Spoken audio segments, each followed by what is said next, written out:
And hello. I think we're a party of 4. Good morning. We'll wait a couple of minutes.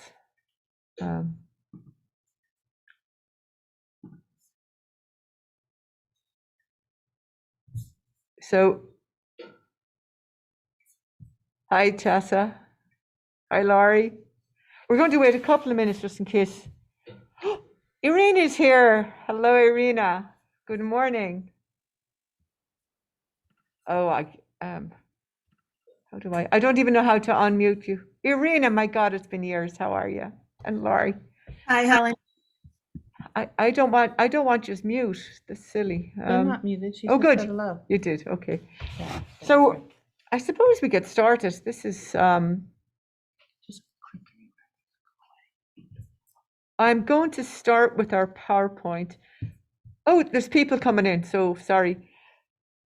For anybody who doesn't know us, I'm Helen O'Leary, and this is Kim Flick. And we've been having the best time in the world in our sustainable studio. It's fantastic. It's like cooking, gardening, painting, politics, all of it, all together. It's fantastic. There's been some failures and a lot of successes. So I'm going to go to our PowerPoint first here now. Share screen. Where's my share screen now?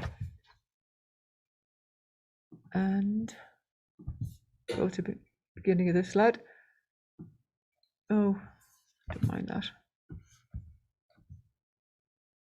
This is the unprofessional version of this. So start from the current slide. No, I want to go from the beginning. Okay. So here we go. So this is what we've been putting together, and we're working with the 17 UN SDGs. We're working with the world that's in it. We're working with our kind of personal baggage and our personal history, and always the world around us, you know, and what a world it is. What a world it is. So Kim has been running this course for a couple of years, and I came back from Rome a couple of years ago, or whenever it was. I've no sense of time anymore. And I was really impressed in Rome with Alice Waters. That was the kitchen there, which is zero waste, absolutely zero waste. And that kind of efficiency is something that I've loved all my life, that the absence of waste. And these are the colors from last year's garden. So I'll just go through this slowly. We're looking at different fabrics. We're looking around for who's growing what material, who's growing them fairly, organically, and how much people are getting paid to do it. So we're looking at the economics of everything, and using, this is the student farm. And Kim, do you want to talk about the student farm that you've been working with for a long time? Sure. So even before the student farm, Helen was working on a materials class, and she's always been pushing towards, this really what we're doing here as a verb. So while she was in Rome, I was playing about with my gardening and collaborating with the student farm. It had just started. And so the idea came about putting in some dye plants. So I worked with an intern over there that wanted to do a project and showing her from a local standpoint and my history of natural dyeing, which ones I thought would work here and which ones I thought we could get color from. And I couldn't wait for Helen to get back so I could show her what we were up to. And I knew she'd be so excited about it. So we were working quite nicely with the student farm. There's our first dye garden. And there it is. And it's great. It's like bringing painting back to agriculture. And both of us grew up on a farm. Both of us first generation college. This idea of going back to manual labor, to earth, to walking, to looking, and knowing where you live really well on every level. So I walked to this from my house.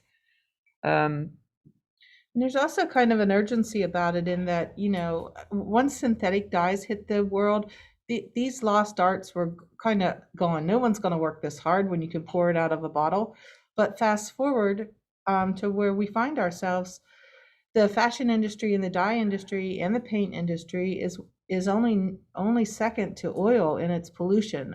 So having our students come back here and recycle back to the non-toxic or the organicness of where the materials came from and what we did before we had synthetics, I think is important. And the kind of joy of color and the economics of color and how it was made, in feudal times and up till the 18th century, peasants would collect their urine because it was a huge ingredient in the production of color. And also that people who, dyers, there were trade secrets, just incredible trade secrets. And they would put in England, they would put Irish speaking and Celtic speaking people together with English speaking, so they couldn't trade the secrets.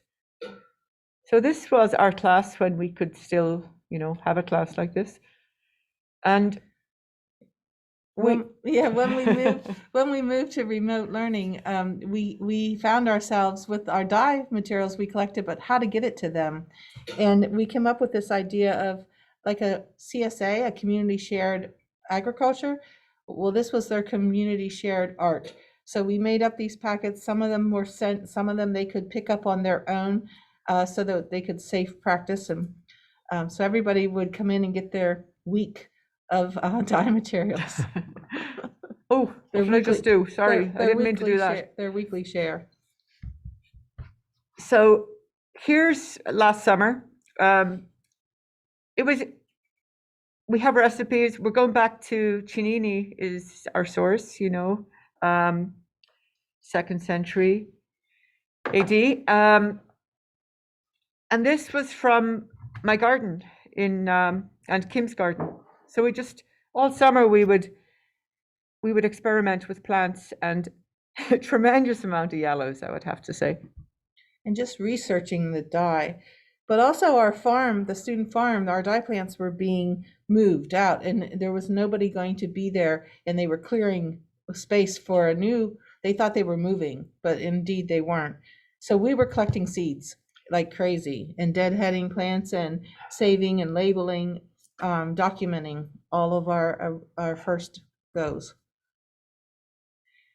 And we work with the Penn State Herbarium, which is the archive of seeds from this area.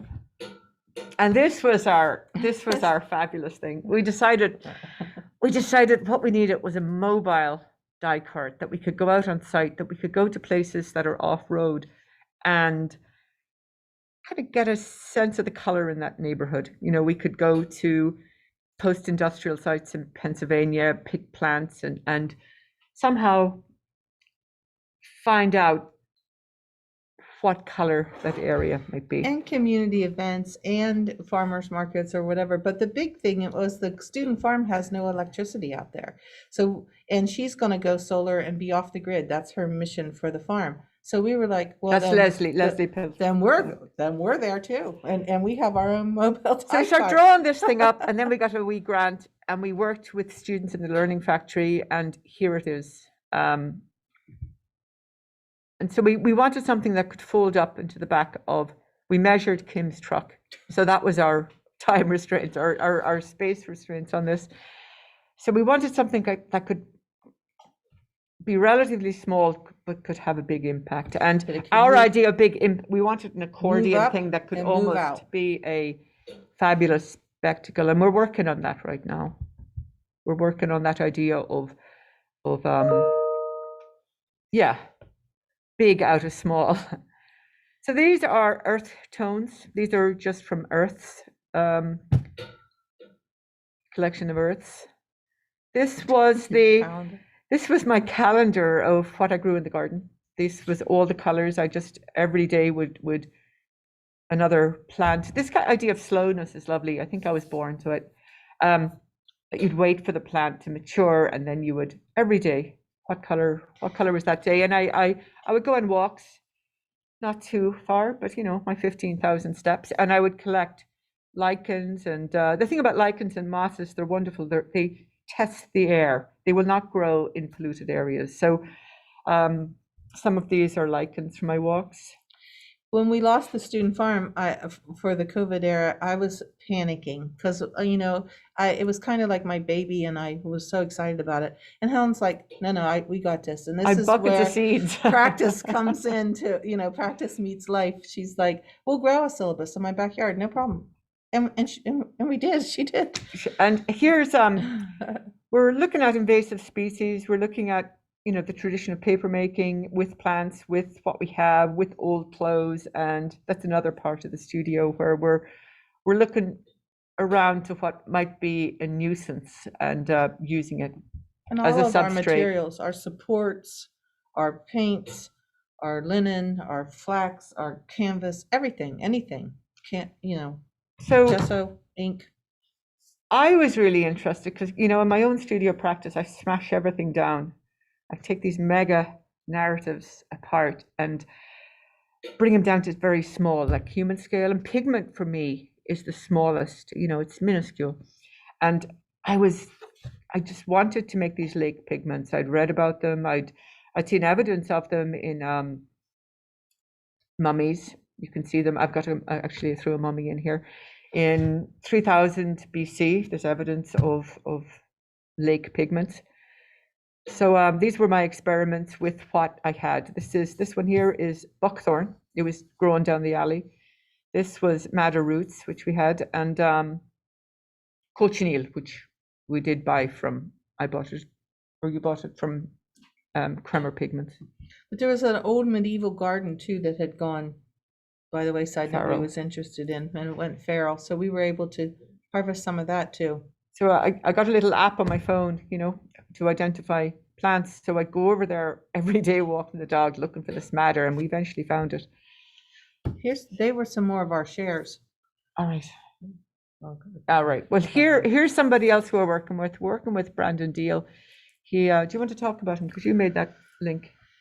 Yeah, I met Brandon a couple years ago, and he is from the area, and he works with, he actually graduated with material science, and he worked with DEP, Department of Protection here in Pennsylvania. And he went from there. Really, his research showed him how bad our mining has caused our pollution to our best loved streams.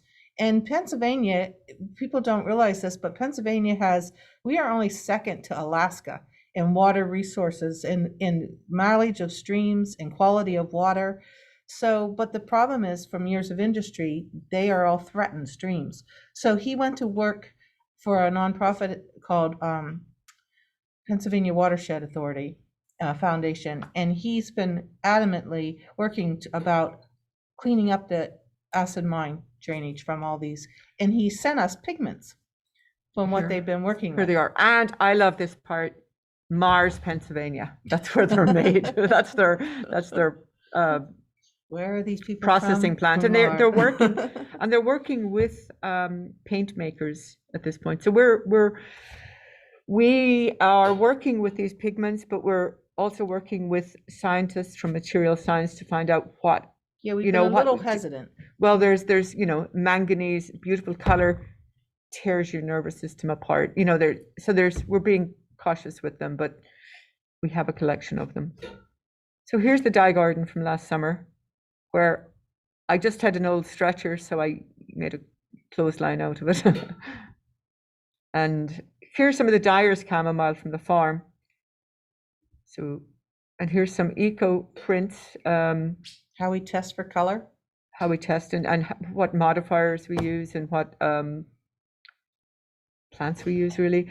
And this is, the madder's been around forever. It's been one of these sought after colors. It's been used you find it in pharaohs' tombs. You see it in there's the plant, there it is, and you see it in mummies, in caustics, and you see it in all the way through the Renaissance, like all those green Madonnas. That was a fugitive madder pigment.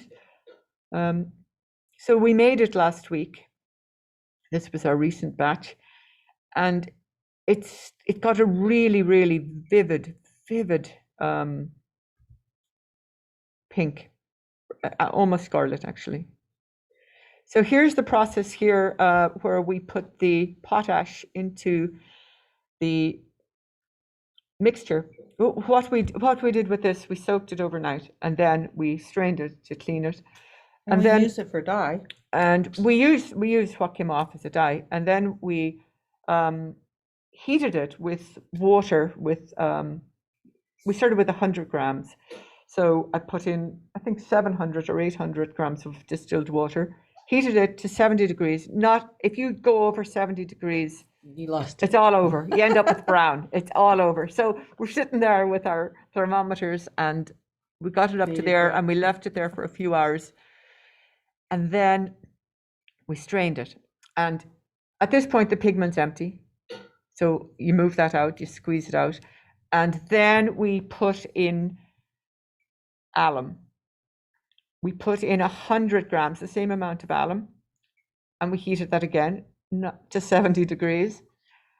And then we put in 10 grams of potash, and it froths up like crazy. So you do it very slowly, and you it's like doing a souffle. You want to keep that froth into it, and eventually. It's really interesting because with the dye you can be a little more serendipitous, but with the pigments, when you're making you have to be pigments, so exact. You have to be exact. It's a certain chemistry. And that's the color. That's literally the color we got. You see that kind of slimy stuff? It's really beautiful. It's like, it's gorgeous. So there it was drying. And it even looks like a lung. It does look like a lung. And there it is, where it's all crunchy. But this dried, this took a week to dry. And then we ground it up. And here's the pigments from the garden last year. These are all the walks. So, and I'm using them pretty much mostly in my work at this point. And I tried them out on my cherry tree that needed to be pruned, and some flax that a friend of mine grew. And chalk, which is made from eggshells from my beautiful hens. So here we are. It's interesting because some people don't realize that you don't have to have fresh flowers. So it was a good thing that we had harvested a lot from the farm when it was very prolific, and we had all the student helpers out there, because in COVID, this is what we had. We pulled from our storage and we used dried flowers, but that put us into a new challenge and a new experiment, something else to explore. How did our dried flowers work against last year's batch of fresh flowers? And it was really interesting to find out that they can work too. I love how this is obviously in a COVID year with our microphone there. So here we are in the studio, where we're just sorting the colors, there's a local farmer who breeds alpacas, sorry. And so we collect that fleece from her. Sorry, I was going to call it wool because in Ireland we do. I was looking for the translation. So here we are doing that. And the students can see, like, they can get an idea for, okay, these are all samples and swatches, but what can I do with them? Can I make stitch diaries? Can I pull them into my own work? Can I make drawings from them, or sculptures? Or we really encourage them to take these and run with them. And in my own work, I just like the chaos of it. I love the piling of it. I love the diary. It feels like a diary to me, just piling up the yellows, piling up the oranges. And here's something too. We use different modifiers here, different mordants, and we'll talk about mordants in a minute. It's how you prepare, how you open up the cloth to color, and how you keep it. So we use alum acetate, which is probably my favorite alum right now. We use iron. We use aluminum sulfate. And we use, what else? We've tannins. We use tannins. We use any kind of tannin. And a lot of some dyes have, some plants have mordants in them already. they're called substantial dyes. Where you don't need a mordant for them. They're wonderful. They're few and far between though. And there's ones which I love. I love this now. There's ones that if you like on my mountain in Ireland, it's called the Iron Mountain. So plants that are grown there have a mordant inside of it, so it's ready. You know, I love that idea of having everything you need right there inside of you. Come on. So here we go. We'll go through these.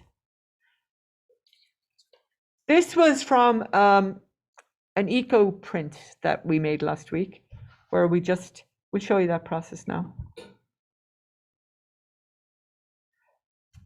These are your tannins, right?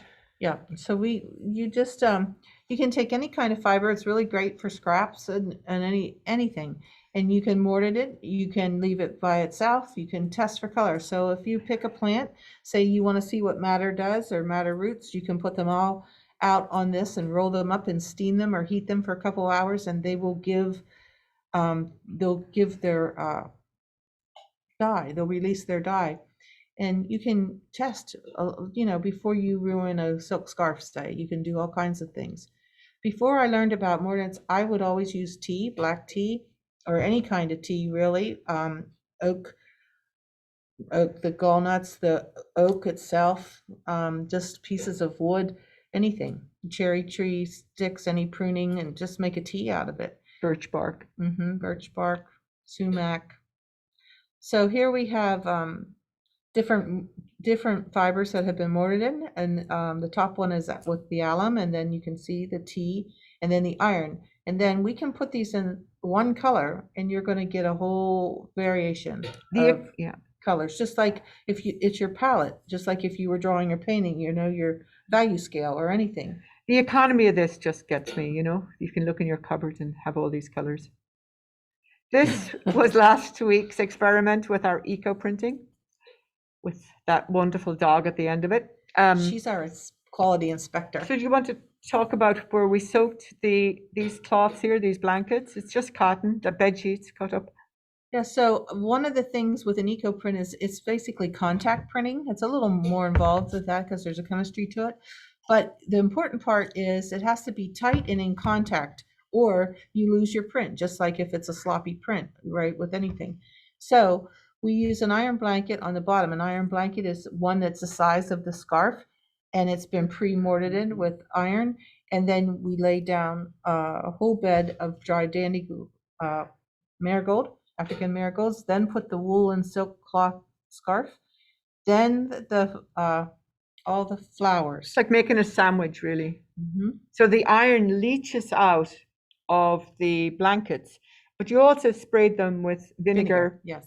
A mixture of half and half water, half vinegar. And the vinegar, people oftentimes, if you look at this on a tutorial or Google it or something, they'll say vinegar is a mordant. It is not a mordant, it's a modifier. It's an assist. But don't use it just for mordant or you'll be sorely disappointed. We have found that people lie a lot in these YouTubes. So then you roll this up. You roll it up and you put it in a steamer, and or just an open grate. Like I have this, some rocks in the bottom and a grate on top, and this is being mortared. And there you can see the little dots around are acorns we threw in just for some extra tannin.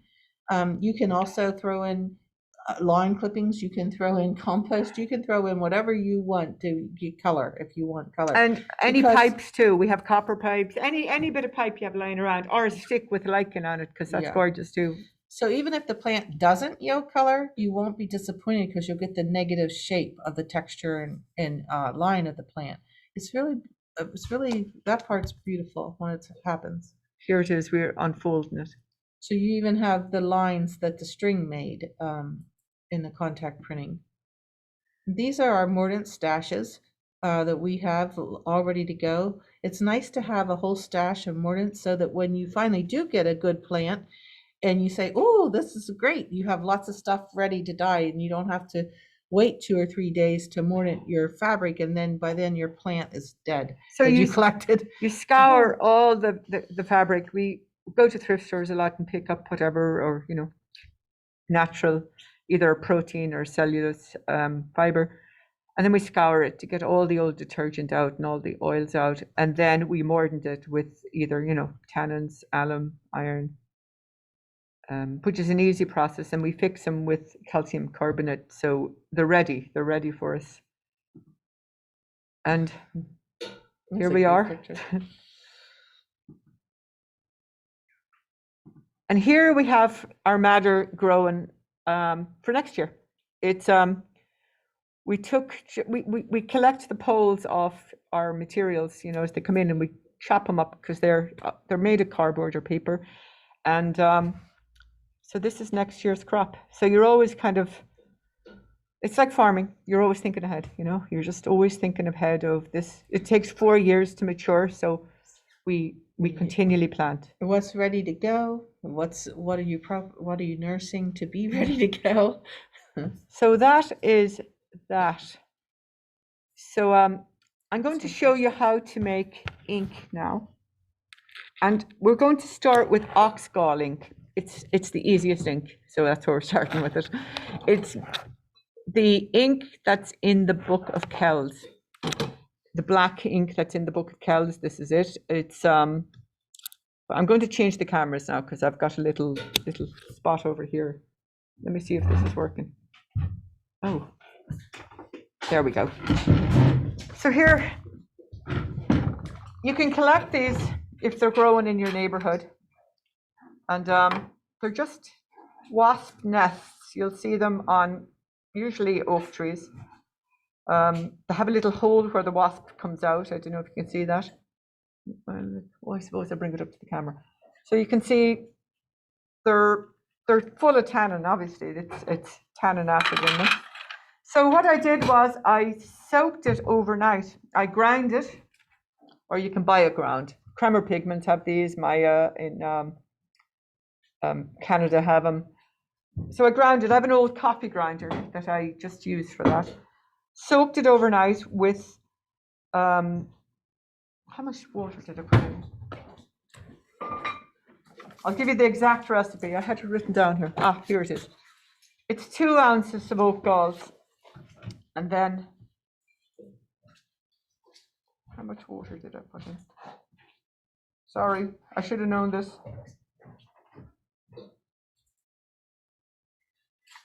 Give me a second here.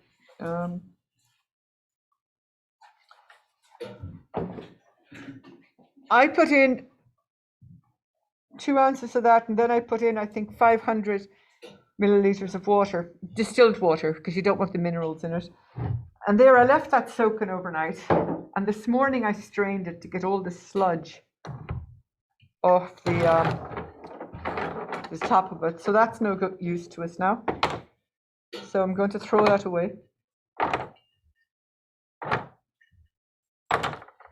It's unusual that something doesn't have a few lives in the studio, but this doesn't. That's the end of that. So then there's something called sulfur, what is it now? Ferrous sulfate. It's iron that has gone through a process with sulfuric acid. And we buy it like this, of course. I'm not going to handle sulfuric acid. And there it is. It's I put in 1 ounce of this, so it's 2 to 1. You don't want to put too much of this in; it'll eat your paper. This ink was originally on vellum, which is really tough. But if there's too much of this in it, it will over time destroy your paper. And this ink was used by Mont Blanc until 2012. So and the American Post Office used it till the 50s or 60s because you can't erase it. So I'm just going to put this in here and stir it around. You can see that, right? And it's going black. So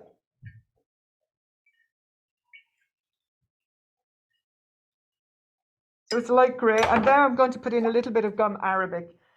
And I just got the powder of gum arabic, and I mixed it up 2 to 1. So I put in whatever it was. It's a 2 to 1 recipe. And I'll show you the book that we're working out of. And I only put a few drops in here. That's enough. And this is the book. This is the Bible for this. It's this book, Jason Logan. It's incredible. You know, that's where we're going from. And then here it is. And you let this set for a few days, which is here. This is last year's ink. It sometimes gets a little thick. You just add water, but this is perfect. This was a perfect ink now. So here's this guy.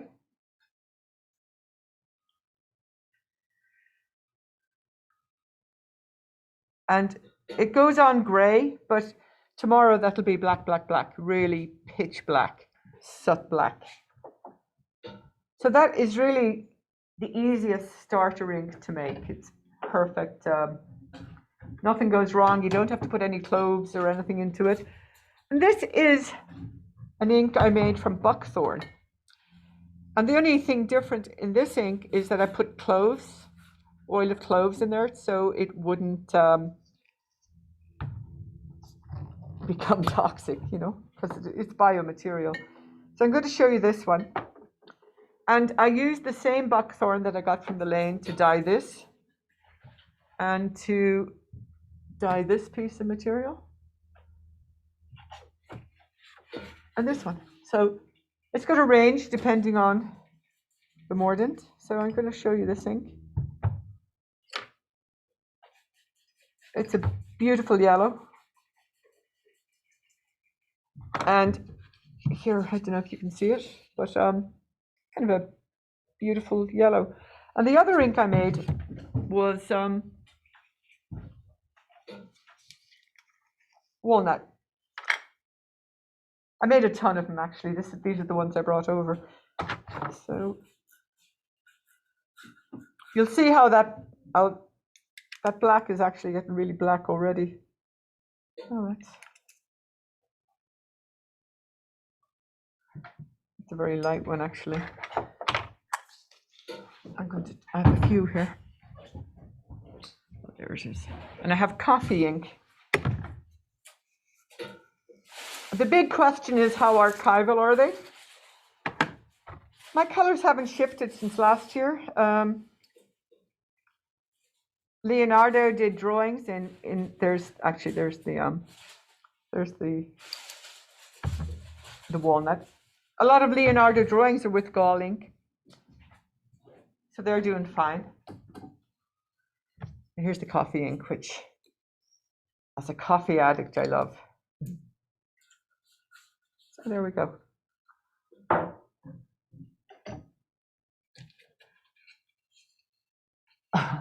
There you are. Oops, where are you now? Where's that camera? There you go. So there's my inks. And now I'm going to show you the pigment.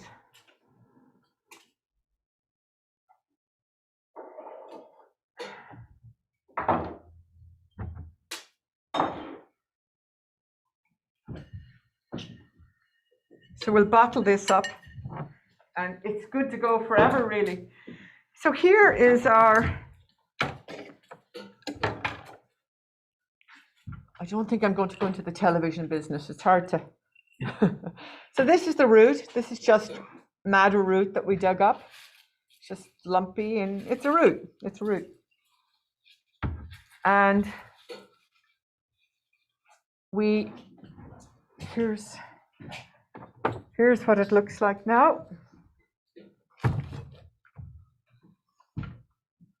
And this is after we soaked it overnight. So it just looks like chocolate cake. And what happened here this morning was we were in here really early to do this, but the fuses blew over here in the arts cottage because we plugged in a computer and a pot. So go figure. But luckily we did this all last week. And here is the red we got from that root. And that's perfect pigment. We checked the acid of it. That's another small detail. We have acid strips. And we checked how acidic our our mixture is before we put the alum or the potash in. So this is pretty gorgeous. Let me I need a teeny bit of water.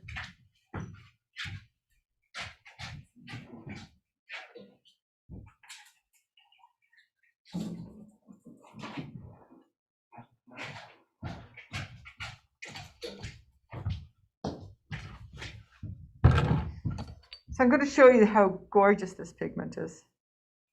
I mixed it up with egg last week and it was just delicious. It should be ground a little bit more, but it's really super pink, especially. And this is the different varieties we got of it. I don't know if you can see that. This one here, we dyed with it first, and then there was still pigment left in it, so we processed it. And this was a different root, which is slightly browner, which I actually love. I love this one.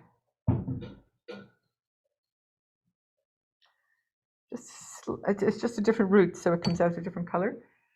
And that's pretty much it for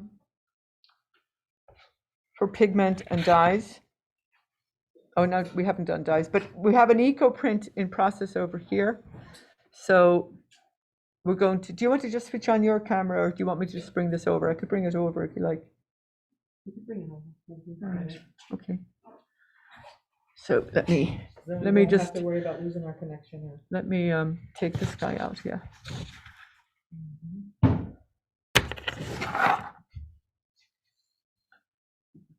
Give me 1 second till I move the camera. There you go.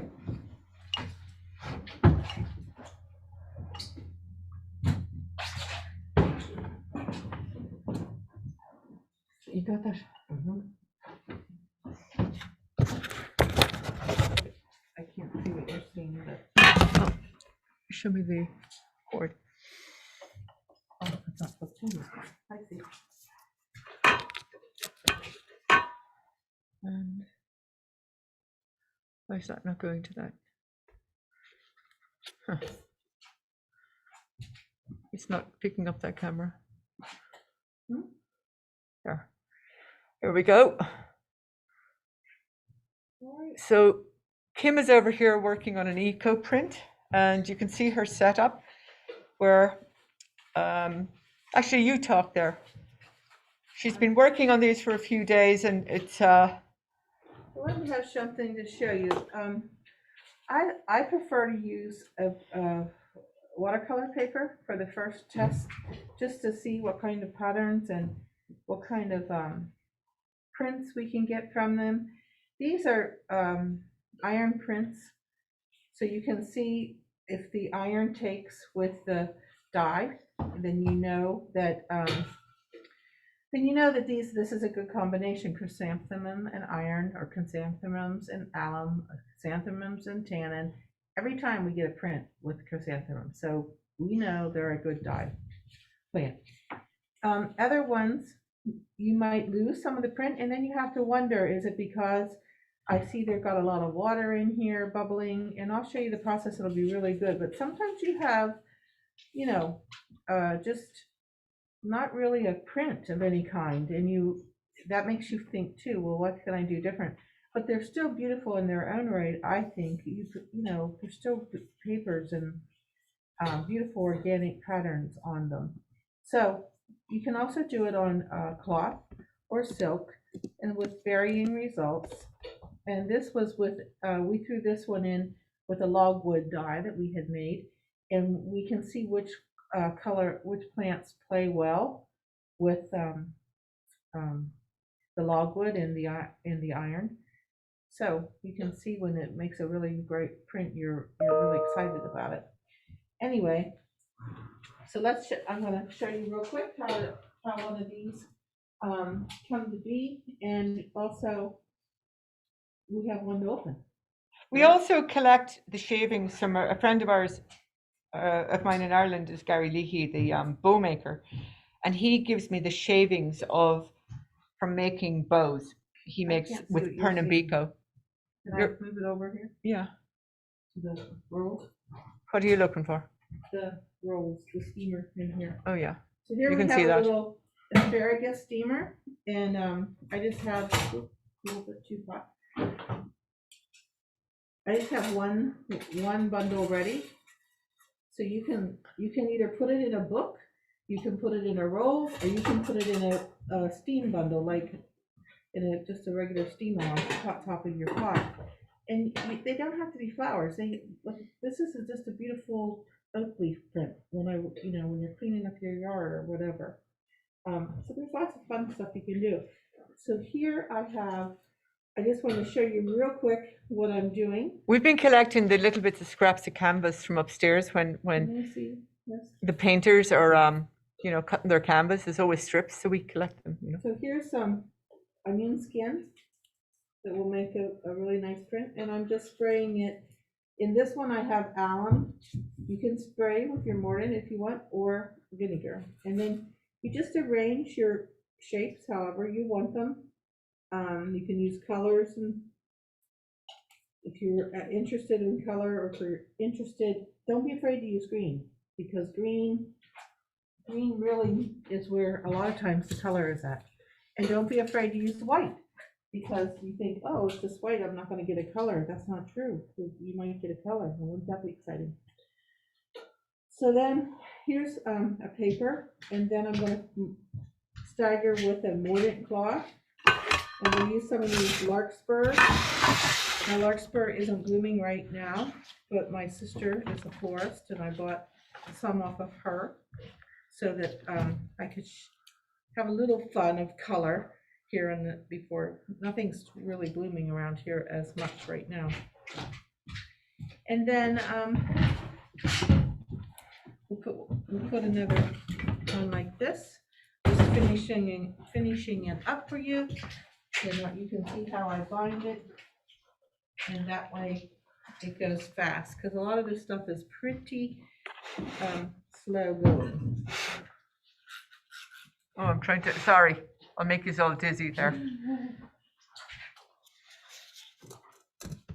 Just have a couple of little sprigs of stuff over here that I could add to this one.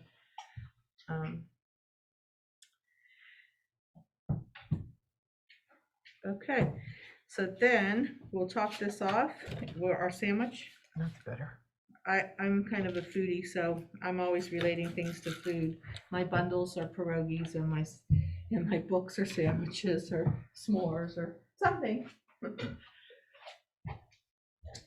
And then I try to always I'll just put ferns on this. I just put a fern on the end, and then I use these ceramic tiles.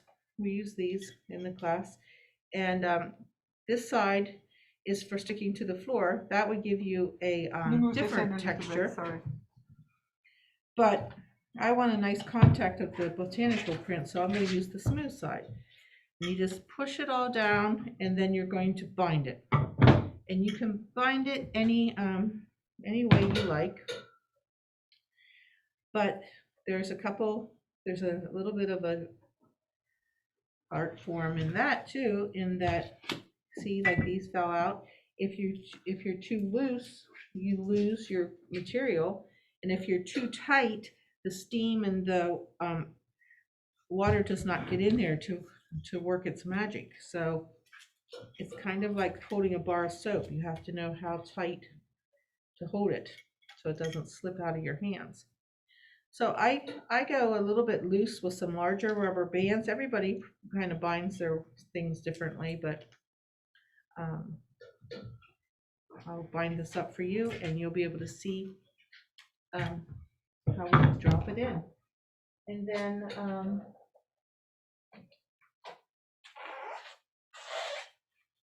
I also like to tie it that way. I like to tie because then I have a pretty good idea of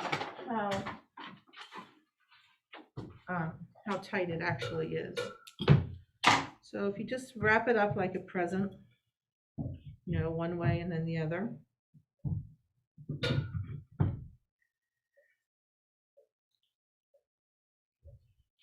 you can be assured. And this longer length gives me a little bit of hook too to get it out with. You know, we've 15 minutes left, Okay.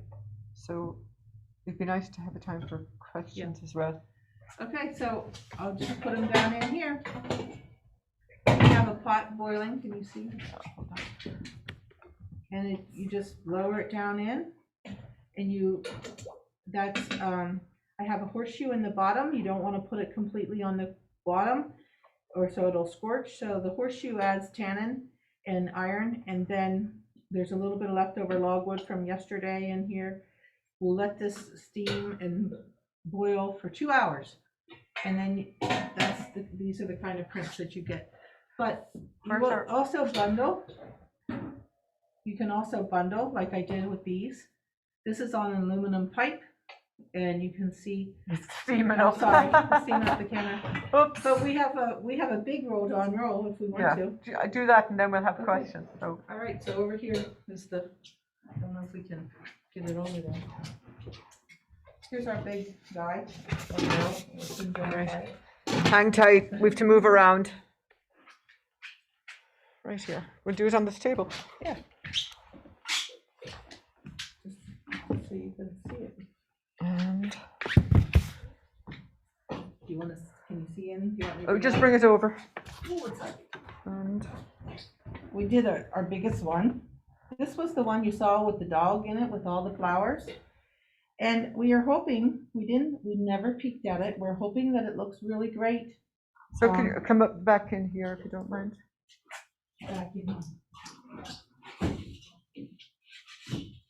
Just bring it down to this part.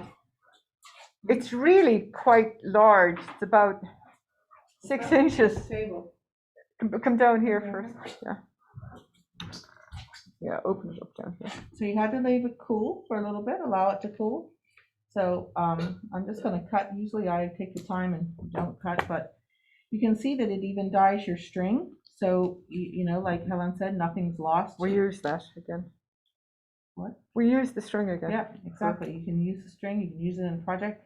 If you wanted to wrap this in alpaca yarn, you could, and then you use it in an actual, you know, knitting process or whatever. In Rome, when I was there, I visited a woman who's she restores ancient and medieval tapestries, and she plant dyes every thread because they were all plant dyed at the time. So she had this extraordinary shelving system with every nuance of color, which I have images of. I have images of her fixing them. So you can see that you're already getting a print from the string, which is quite nice. Hold it up a bit because it's not. I reckon just go. This is still wet, of course, so it's going to dry much lighter. You just keep on wrapping it. This is the iron blanket that you're seeing on top. This was our lichen stick. It's a bit like the This is beautiful. Shroud already. of Turin here. Oh, look at this already. I have to bring it back up where the lichens was. Oh, It's that's a lovely. really nice print. Okay. So we can take the iron blanket. And we just did that on a bit of a stick, you know. It's going to be a little bit to get these probably leaves off of it.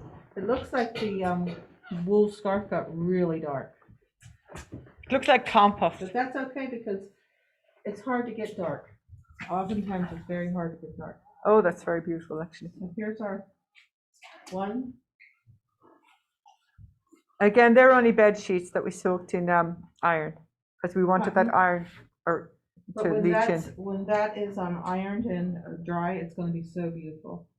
And here is the scarf, and it's really it's going to be it doesn't look so beautiful right now. You can see all of the marigolds that we used, but you're going to see some nice printing. If I hold it up to the light, you might be able to see it better. And sometimes what you're after, like in this case, what we wanted to see what wool would do. It's got some oranges in it. It's really dark, but it's going to dry, and you'll be so surprised to see what it looks like. There's oranges, there's blues. It's actually very beautiful. And but then this, the camera doesn't get it real good, but you can see from this side that it's really a beautifully organic pattern. it looks like a fossil, you know? They look like really fossils, but we use silk and wool because it has the kind of luminosity that we were looking for. And of course, the part that was in the inside of the bundle is much lighter than you can see the part that's down there that got more of the color for the string where it was bound. And that's why it's nice, because you can use this for pieces. You can cut out and edit which ones were a good print, use the rest for another project. There's all kinds of things that you can do, but it's beautiful when it's all done. Oh, that's lovely there. It's drying up a bit, and you can Yeah, see, you and can you'll really be- get the value shifts of it. You're going to be able to see it much more interesting as it dries. So listen, we have a few minutes if you have questions for us. I'm going to bring it back to our table. So sorry to be all over the place with this camera, but this is what we have. So I'm going to go back here to. So do you have any questions? Hi, Christina. Hi, Helen. This is so amazing. I'm just loving, I've been watching you kind of grow and work through things on Instagram. So it's so amazing to see this talk. I was wondering, could you recommend, or maybe later in the chat, put some of the books you've been looking at, because I'd love to kind of dig into them. And also, what would be a good entry point into this? Like, it feels like the eco prints are such their own thing, and the creating pigments, and then you have the ink. So what would be, where would you start? 'Cause I'm currently teaching at a K-8 school, and I just feel like it would be so beneficial to get their hands kind of digging in the dirt and color and all that. But what would you recommend, like a good access point? I started in Pompeii with my kind of fascination with this. And the person I've been reading for years and years and years is Chinini Chinino. Talks about materials, talks about pigments, talks about, artists using things. And I was kind of fascinated with that. And then there's a lot of books now, there's a lot of go-to books on it, but that I would absolutely read that first and make the simple version for students. There's a person I follow on YouTube, and he's the alchemist, pigment alchemist, but he uses a lot of chemicals and toxic things, so not ideal, but pick what you want out of that. This is a good history book especially for kids. I mean, to start off, it has a lot of history. It does have some recipes in it, but it has a lot of it takes one color and then on kind of unpacks it. And it gives you a little bit about the history, a little bit about the makers, a little bit about the social commentary of the time, and then a recipe, and then what it's used for, historically what it was used for, and of course what we use it for. But it's really user friendly because it's broken down in just a few color swatches, and I think you would get a lot for your class out of it. This book here is one of my absolute Bibles now. It's called The Materiality of Color, and it goes into the economics of it, the politics of it, who is allowed to use what color, which I love, how things were made, and all of that kind of stuff, the fashion of color. And then what happened madder was the economy of Europe. They had it, everybody had a madder bush. And then when petroleum-based dyes were discovered, and pigments were discovered, that industry just disappeared. And then I love all the wars over indigo, and the kind of, my interest is colonialism, of course, and I follow that thread literally of what was done to so many people with the Indigo Wars and the I mean, Gandhi's first march was with the indigo farmers. You know, that was his first protest. So that's a thread we follow is, you know, the full money, the money around color and the permission of who was allowed to wear it, who was allowed to have it, and the class and color. You know, the politics of color is fascinating to me, and that's a great book. That's a great resource. There's a lot of scholarly things online that I read. If you go into, I can't remember the name of it now. I'm blanking, but I'll send you her articles where she writes about the politics of matter and the economies around matter, and of course then the, you know, all the gender issues around color as well. Thank you. Any more questions? Helen, is matter perennial? Oh, it can grow forever until you dig it up. In fact, it's invasive. You have to give it some walls, you know. Okay, and then you're just literally just chopping it off and using the root. Yeah. And the other thing I do, I would have to say I do cheat. I work closely with Kremer Pigment because they're my supplier. So I will make it myself, and then I'll talk to them, and I'll compare how good mine is and how good theirs is, and so I love working with scientists who are really good at this, and then comparing the quality of my pigment. And also the roots, if you use the roots, the plant has to be 3 years old to harvest roots. So you can't harvest the entire thing. So to have a nice bed of matter would be good. And if you don't want to grind them, you can throw them in and use them as dye, not as pigment, but as dye, and then reuse them until the roots are done. And that's why these are so red. We've used these to dye with, but there's still a lot of life left in them. And even as they begin to exhaust, they make gorgeous pinks, And really pretty baby pinks. the other thing you can make, and I haven't done yet, is alizarin. It takes more chemical acids than I'm willing to really handle. So that's where alizarin comes from. That's something else I wanted to mention to you, Christina, when looking for classroom things is you can find a lot of old manuscripts on dyeing, but so many of them are so toxic. And then if you fast forward and look on the tutorial, like to Google, we're kind of like a lost disconnect. That one doesn't always have the tried and true methods. We have found that, you know, it hasn't caught up with technology, those old manuscripts. Nobody really has been reading them, right? So small batch instead of large batch productions is something we've been focusing our research on. Small batch recipes, classroom recipes, and Restaurant waste recipes. non-toxic, the most non-toxic method we can get at this Avocado pits. If you've got small kids, avocados, throw them in the pot, 6 or 7 of them. Never boil anything. Everything's just a simmer. If you boil, it's gone. Throw it out. Simmer it. It's got a tannin in it. Kids love this. Throw it in. It gets a pink. When we were meeting before COVID, we had a bean pot day where we literally soak your beans. A lot of people don't know that because they get them in a can. But when you have hard put up beans, dried beans, you have to soak them overnight. And then that liquid that comes off makes a gorgeous blue or red dye. You can still eat the beans. So we have beans and rice in our slow cooker. We make our avocado pit dye, and then we make a big batch of guacamole, right?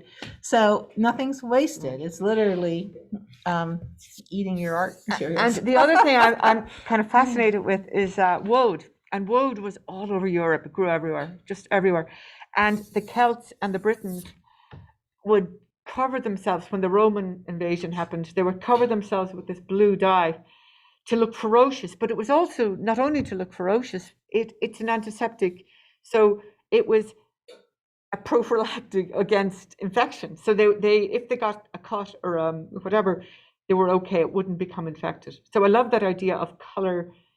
Not only was it to scare, the Romans were terrified of these blue Celts. and they were also protected from bacteria and infection because of this color. So anyway, Are you gonna write a booklet or some kind of, because like just We're working on it. we're working on it. We're I'm working on waiting it. for that. I'm ready for that to read. We're working on it. You know, the full politics of color, the full kind of, you know, why people use, why we have a tricolor, you know, where does the American flag come from? How was the American army? The red coats? Oh, the red coats in Britain was madder. That was madder. The indigo, you know, the indigo farms in South Carolina, the slaves, you know, the full history of slavery. And here's another fact. Indigo was so valuable to Britain. And the price of a slave, they would strip a slave naked, and the cost would be their weight in indigo pigment, which is a ferocious detail. We didn't even show you our indigo. We have a whole unit of indigo. So listen, we're out of time, I think. Yeah. And I know Irina's talking, so I'm dying to get that lecture. But yeah, this color trip is a trip, you know, it's fantastic. I absolutely love it. It fits into everything I care about, you know. And working with Kim is just extraordinary because it's her grandmother was a dyer, so Kim has this knowledge that I don't have. I mean, I'm learning trial by locally, fire with I this. have knowledge locally, but then when I got into it, I opened a Pandora's box because she's gone now and I have to retrace my steps, right? And also just interested in local color, but then once I realized globally and, you know, just the whole sustainability of it, and Helen and I work really well together. We're like so lost twins really on this. So I'm excited to have actually two books. I think we should have one for the college level, but I think we should have one for the elementary level as well, like just in the classroom, because I can see through our interactions and our talking that there isn't anything like that out there right now. And it's so, you know, the beauty of it, the alchemy of it, the magic of it. And it's my walk at night with the dog. I'm looking for berries, I'm looking for bits, I'm looking for, you know, it marks my day in a way that I always thought painting marked my life, but it really is every part of my life now, you know. I just wanted to say the photos that you showed of like the fabric scraps drying are just so exquisite. I mean, I think when I saw one of the first ones that you posted on Instagram, it literally like just took my breath away because those yellows and the pinks and they're just, it's an unbelievably subtle, Well, you know about mosaic, Laurie, and it is a mosaic. You know, our world is this incredible social, economic, physical mosaic. And I love that. I love that idea of I this year we lost an opportunity. We had this plan when it would snow just to lay them all out in the yard and take a photograph. But sure, you know, we were full of good intentions. My kids were watching while the camera was off. They get shy when the camera turns on, but my daughter said, like, you know, the whole process is so beautiful. It's just, you know, you have the flowers, the plants, all of your photos. I mean, it's just such a, it feeds us, you know, it feeds us. It really feeds us. I look forward to class. I read up. I don't think I've ever prepared for class this hard. I don't think I ever have. See if that's Alex telling us to do something. But I don't think I have enough years left in me to learn everything that is already known about color that has been lost. There's a lot of lost history. We have found that in all these YouTubes, people leave out a secret ingredient. It's like, bastards, what is wrong with you? So we've been trying to be, we're okay with knowledge like that. We're fine. We'll put it on canvas. We'll put it anywhere, you know. I just can't help but think that those the pigments, the dry pigments, would make amazing pastels. If they do, I make pastels. But my God, the madder ones, I'm telling you, we did 100 grams of it, right? That's a lot. That's a lot of plant. I got a little container the size of an eyeshadow piece, you know, out of it. It was like, oh my God. Definitely. But it's very much like reliquaries in Italy. I went to do that. I was in Italy for a year, and one of the reasons I wanted to go there was this idea of belief, this idea that you can have the shriveled penis of Christ in a reliquary that you believe stands for this bigger thing. And that color's like that. Color is like that. It's like this tiny little bit that can be a garden, can be a coal mine in Pennsylvania, can be a fracking area in Pennsylvania. So this idea of this tiny little piece that tells you a bigger history or belief. Yeah, and that's something, that I love about And color. it's really relevant to our time too, the invisible.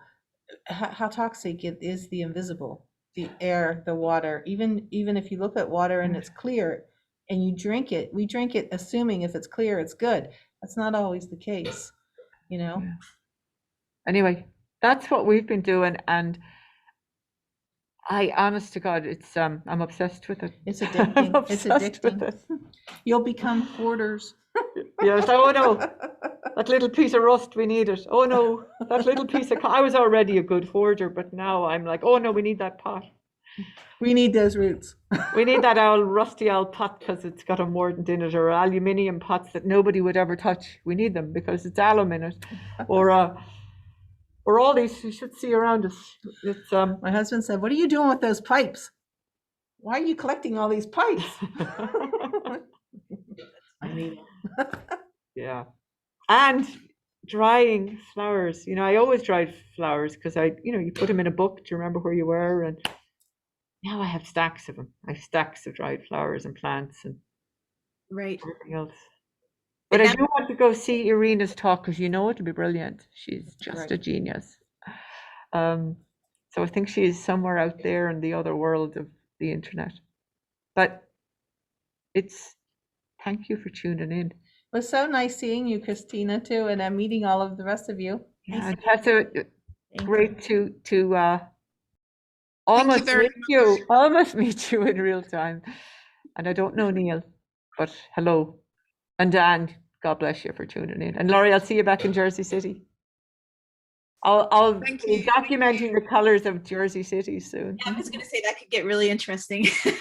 Oh, I've been thinking about that, and my Iron Mountain in Ireland. I've been thinking of the colors of that. Anyway, they're probably all very similar. Yeah. All right. This was wonderful. This is really great. Right. Bye now. This is as close to coffee time as we can get, I suppose, but soon in the world. All right. Bye. Take care. Bye. Thank you. Pleasure.